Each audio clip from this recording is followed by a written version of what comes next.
اوسني اکثرو مسلمانانو زړونه تر پخوانیو غلو سخت شوي دي. نن سبا چې څومره د قرآن کریم تلاوت کیږي لیکن پر زړه باندې تاثیر نه کوي، نو دا معلومه خبره ده چې د اوسني اکثرو مسلمانانو زړونه تر پخوانیو غلو زیات سخت شوي دي.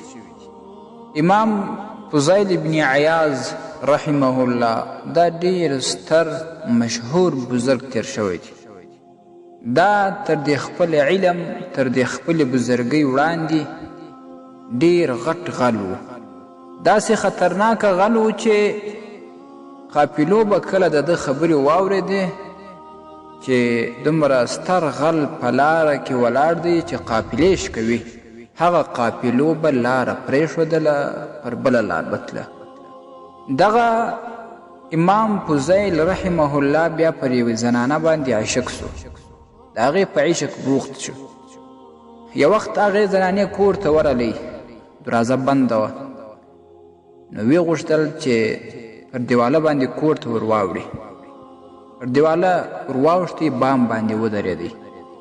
پر بام باندې ودرېدی، د دې کور څخه د قرآن کریم تلاوت واورېدی. په دې کور کې دننه یو چا د قرآن کریم تلاوت کوي. نو هغه تلاوت کوونکی دا آیتونه وایي: ألم يأن للذين آمنوا أن تخشع قلوبهم لذكر الله.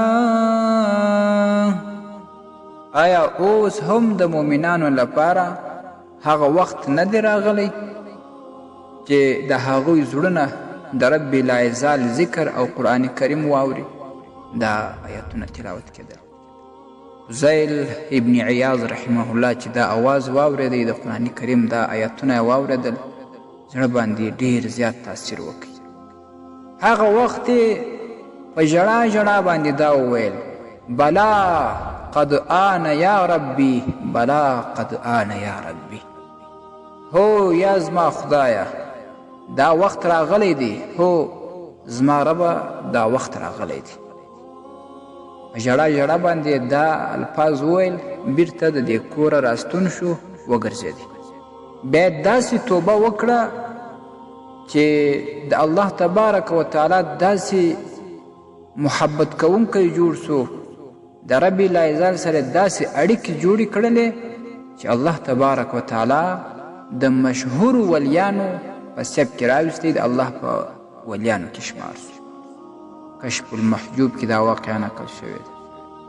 نو تاسې لږ فکر وکړئ، د نن زمانې د مسلمان زړه د تیر وخت د غلو تر زړونو لا هم زیات سخت دی چې د قرآن کریم هیڅ اثر هم ورباندې نشته.